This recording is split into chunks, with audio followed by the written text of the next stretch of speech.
Yeah, well, you are, I'm not. You should just push the button that you. Yeah. Push it, turn it up, take your finger off it.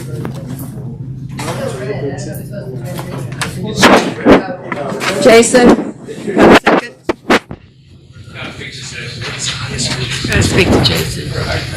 How about that? We should have had to hit it. It should have stayed. It should have been on already. Right, it's red now. It's supposed to be green. Green just means it has power. We're live. We're good. Oh, I was looking for green. I was looking for green. This virtual meeting of the Somerville Planning Board is called pursuant to the provisions of the Open Public Meetings Act. Both adequate and electronic notice of this virtual meeting has been provided by way of publication in the Courier News on January 22nd, 2021. In addition, notice of the meeting was posted on a bulletin board outside Borough Hall located at 25 West End Avenue, posted on the municipal website, provided to the clerk administrator, and distributed to all persons, if any, requesting copies of the same. This meeting is being recorded with both audio and video and may be rebroadcast. This meeting is a judicial proceeding. Any questions or comments must be limited to the issues that are relevant to what the board may legally consider in reaching a decision, and the decorum appropriate to a judicial hearing must be maintained at all times. Roll call. Bernie Nevada. Here. Peter Rosinski. Here. Dennis Sullivan. Here. Jane Caputa. Here. Andrea Dare. Here. Jason Carrasco. Here. Al Carestis. Here. Larry Cleveland. Here. Ken Utter. Here. Art Atkins and Mr. Adams will not be present this evening.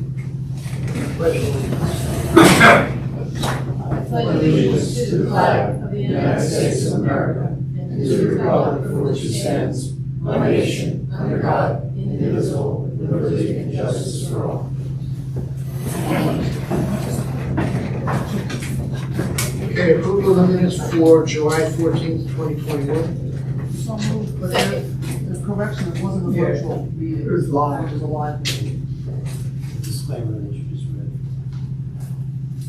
Okay. Right. So no Yeah. correction will be made. Wrong one.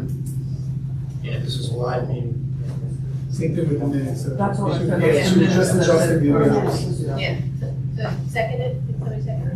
Yeah, okay. Any additions or corrections? Okay. Bernie Nevada. Yes. Peter Rosinski. Yes. Dennis Sullivan. Yes. Jane Caputa. Yes.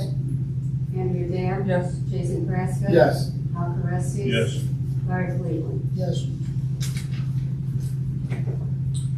Okay, we have a conceptual plan for a land use application for Charis at 201 to 217 West Main Street at Bedford's Memorial Drive.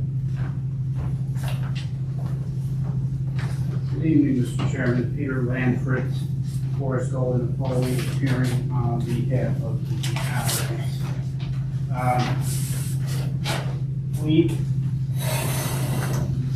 are here this evening to have a discussion concerning the repurposing of the building at 201 West Main Street, which is basically at front on West Main and north on South Downey. The building is a 4-story building. It has commercial uses on the first floor, which are basically occupied, and the upper floors have been used as offices for many, many years.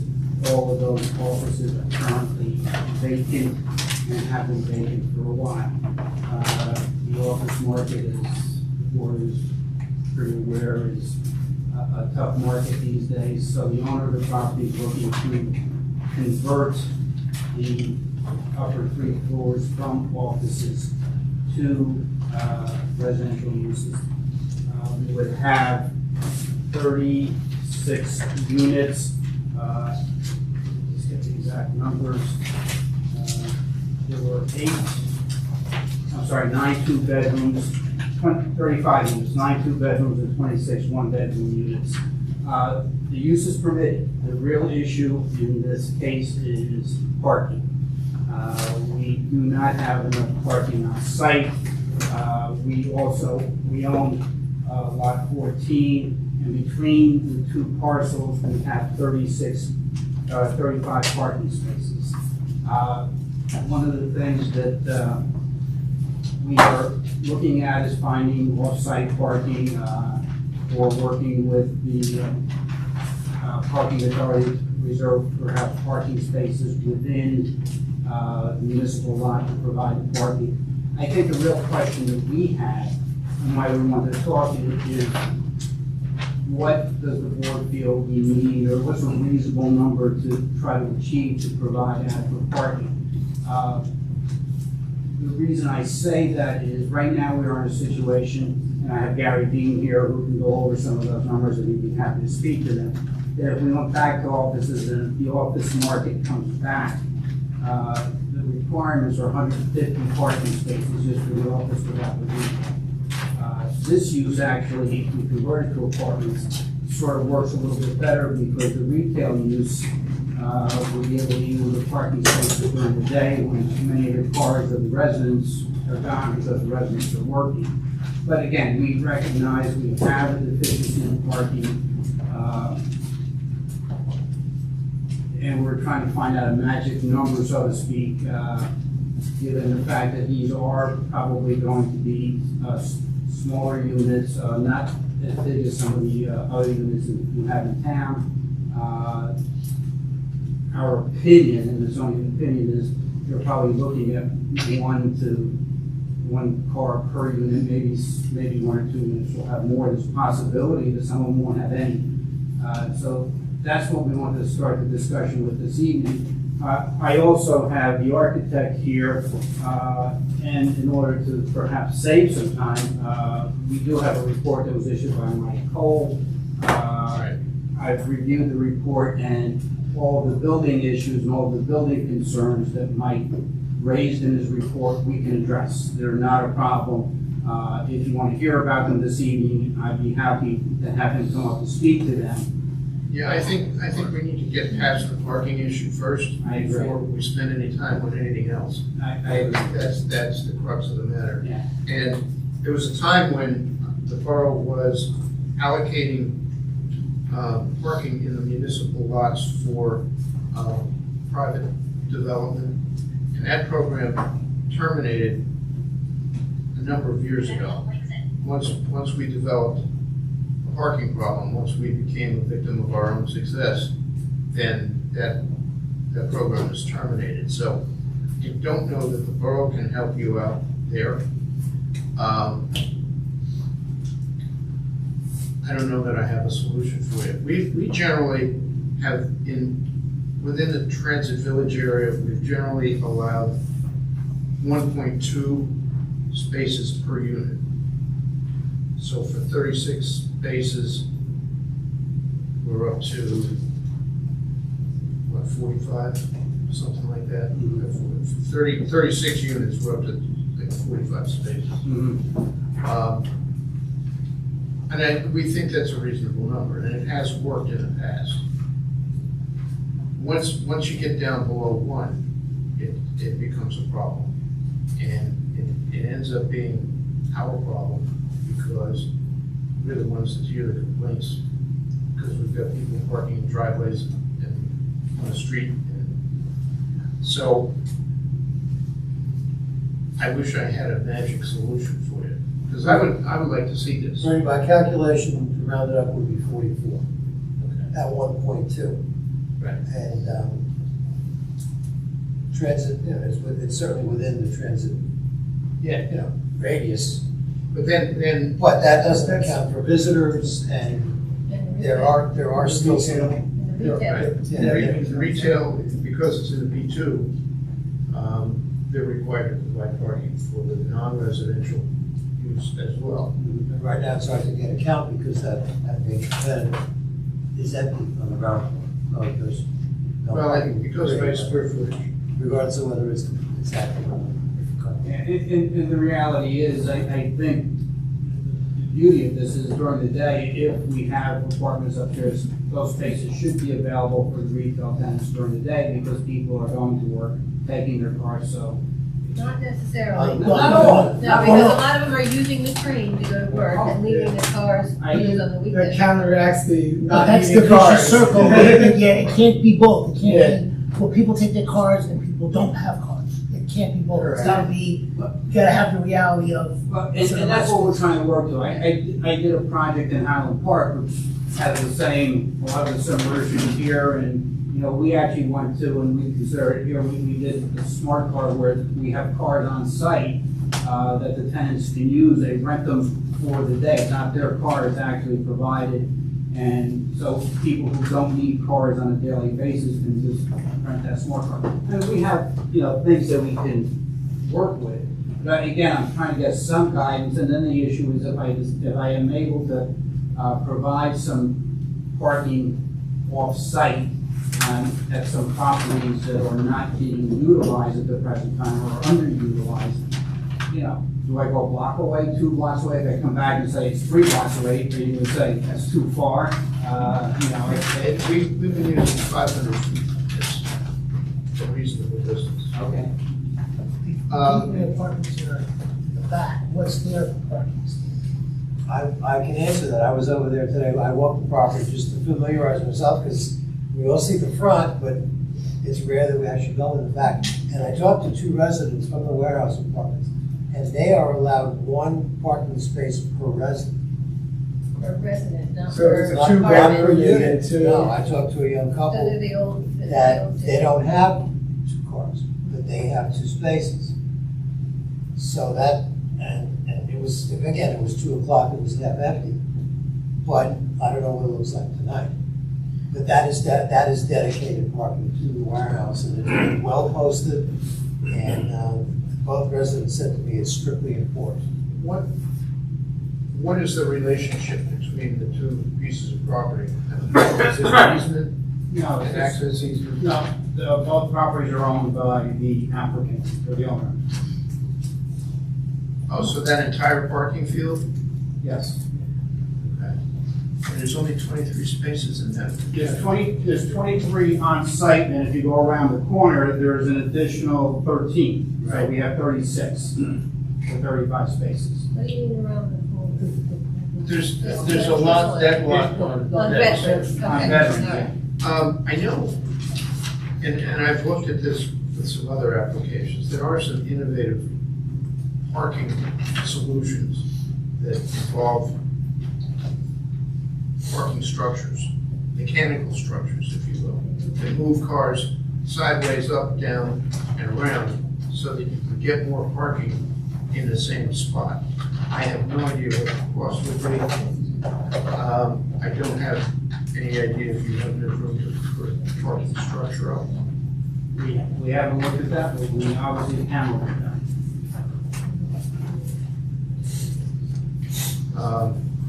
I forget what it's called. I'm trying to remember where I got it. I think I got it from Dave Stiers. He said it Perhaps, was a year perhaps ago. Mr. Dean might be able to enlighten us. Sure. It has to do with parking and traffic. Good evening, everyone. Mr. Dean is- Hi, Gary. I'll defer to Gary. I don't know if this is informal, correct? I'm Gary Dean, I'm a local traffic consultant, my office is right on West High Street. Those units, Mr. Chairman, are called stackers, and they're basically mechanical, sometimes they're electrical, sometimes they're hydraulic. The premise is that they would be used much in the way where someone parks behind the garage at a townhouse. They can only be used by the same residence or apartment, so you get twice as many parking spaces. The challenge that we're having is, as Peter indicated, leaving the building the way it is needs 144 parking spaces, and it's roughly, if I just did the math, I think it's 48 spaces per floor for office use. So leaving it the way it is needs a whole lot more parking than residential. So what we're hopefully advocating is a use that requires less parking. If the stackers are something, and I don't think it would work in the retail parking. I think it needs to work, and I'll call it the remote or the sawtooth parking. That would be exclusively for residents, so that they would know how to use those spaces and they would have all access. The other concept for the main 23, and I'm pointing, there's area A on your exhibit if you have it. To the westerly side of the building, fronting on New Street, are, 16 spaces and then another 7 directly behind the building. In my opinion, those need to be left open during the day for the businesses. It's the only way they'll succeed.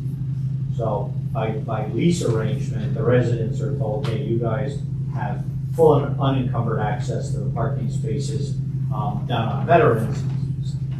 And then overnight, and of course, guests and visitors are sometimes part of the equation with residential apartments, they would have access, but because it's managed by the same entity, they would have to be vacated by, say, 8 or 9 in the morning, just so that the businesses can survive.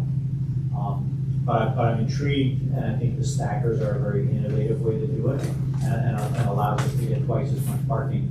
Depending on the system, they're not as expensive as building a deck. And again, they often make them for around $3,000 for our personal garages, if you want one. The ones for commercial use are a little more heavy duty just because of the load cycles. So we'd be somewhere in between that. But I think the bigger challenge with that is buffering. So we really want to, and I assume, screen and hide those units. They're about 7 feet, so that a bigger SUV can fit underneath, and then you have the top of the car above it. So we're talking about an elevation to the second, call it the second stacked car, somewhere around, I'll say conservatively 10, 10 and a half. But how would that work if each apartment's getting 1 parking space? And so it's one thing if you have 2 cars to 1 apartment, but the way we're talking, each apartment's gonna get 1 space, then you're gonna have to coordinate with your That doesn't neighbor. work. Yeah, No, it's not I gonna can't, work. I Yeah. can't, no. There's Right. no way that, unless you have valets running around all over the place. It's not Right, gonna work. and I think, knowing that the calculation is 1.2 per bedroom, or per unit, and I think the math was 44 spaces. 44. I mean, That may be a little low because not everybody's gonna have either 0 or 1. Right. You're gonna have a few people with 2, you're gonna have visitors. Again, I don't know what a real. The other option, and I'm sorry, it is the concept of having a dedicated space for a zip car, which is a subscription for those who may not be familiar. It is a subscription, basically a fractional type ownership or rental, wherein for a preset amount per hour, that car can be used by anybody that subscribes to the service. But they give up parking spaces. They do, Yeah, and, so- right. Yeah, I don't know if that helps the situation unless you're mandating that your residents cannot have cars in town. Because we don't want them going and parking in, lot 1 and taking up a spot because there's a smart car in place it. From what little bit of research I was able to do in checking with Mr. Halperin, there obviously are permits available in the various lots. However, residents only get what they call a short-term 3-hour, that's it. And he Yeah, did mention that. we don't really have anything to do with that program. We suggested it years ago, and it has since been modified to something different than what our intent was. Our original intent was to provide parking permits for residents of apartment buildings, not to assign spaces, but just to allow them to wander around and I guess back when Dick Goldsmith was here, he called it a license to hunt. That's what we call it. Yeah. There is, Brian, there is metered parking on vets. And I That's believe- true. And I believe those meters, You I could wanna use say, 12 hours. I wanna say they end at 7. Yeah. So there would possibly be, but we don't know. That parking It's underutilized. Well, It that's is. partially because of the pandemic, though. I think you Yeah. can't It's really- not Plus the fact that train utilized raised at their all. prices in their parking, and once their deck is done, I'm sure it's gonna go up again. Those spaces may become more popular, just from an economic standpoint, that our parking might be cheaper than transits. So there's no way to know really what the true use of those meters would be. I would suspect that in the evenings, there will be open parking on vets, but there's no way to predict it. Because we're not back to a normal, Right. commuter and or shopper pattern. You know, if we were talking about a couple of spaces, I don't think we would be as concerned. We're talking about basically you have half the spaces you need, and that's an issue. And I think, as far as Mike's report goes, I think that you're agreeing that you can deal with all of those issues, so we don't need to spend time on that until you come up with a solution for this. And I encourage you to do that. I think this board is willing to work with you on screening and visual impact as long as we can solve that parking problem. Do you know the deck that's under construction right across from us, does that have excess space in it? Not anymore, I think it's maxed out. There's some- There are going to be some public spaces in that deck. You're talking about the deck on Main Street? Yes. Yeah, Yeah, there'll be like 230 public spaces, but they'll be paid for spaces. And it'll be at We're least- counting those as like public parking lots for us. Correct. We're not We've advocating been, yeah, we're not, we. Yeah. I hadn't finished these, right? Yeah, okay. You're finishing my story. There'll be $1 an hour at least, the same as Main Street. And they will be full from the moment the deck opens. There'll be casual parking, but they will fill up like that. that would be my guess. Anyway, Are they controlled by the borough? No, they'll be controlled by the owner. I would encourage you to seek a solution to this. I personally would like to see the conversion happen. And the biggest obstacle right now is the parking. We've already started, we made an inquiry, there's a parking space further down the street on West Main that is underutilized. We wrote a letter, we haven't gotten a response, but I guess we'll have to look around. And I know you have a 500-foot number, we may have to expand that a little bit, but we'll see what's out there and what we can come up with. And Okay. see. But at least we got some guidance. West Main Street? Yeah. Yeah. But again, we'll look what's out there, and at least we have an idea of what number we need to target. And I think that was the important part of this meeting. Yeah, I think we're looking at roughly 25 for the non-residential space and then 44 for the residential. So we're looking at 69 spaces total. But you're not gonna give us credit for using the residential spaces on site for the commercial during the day? No, because we've already gone down to 1.2 and that kind of gives you credit. Yeah, that's the the credit built in. 1.2 down from 1.9 is, Significant. yeah, and that's, Okay. also, I mean, you know, we're gonna have days, holidays and other things where businesses are open and residents are home. No question about it. And there won't be an issue at that point, so, if you can get close to that 69 number, I think we can talk. 1.9 would be 69. So somewhere in between. Well, that counts as a different standard for the non-residential. Yeah, not lower, I don't think. Right. It'd be risky to try and squeeze more in. So, thank you, We've got our marching orders. and I wish you luck. Thank you. Thank you.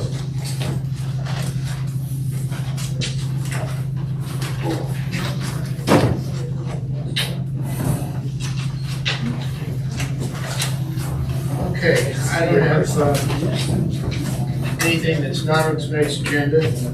At this point, I'll open the meeting up to the public. Hearing no public comment, we'll close the public session.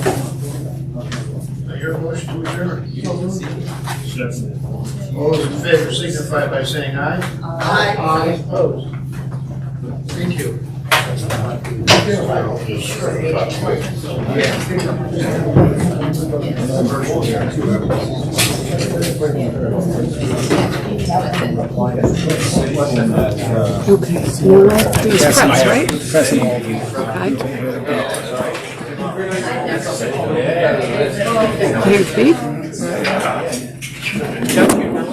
What's it doing on the front? Good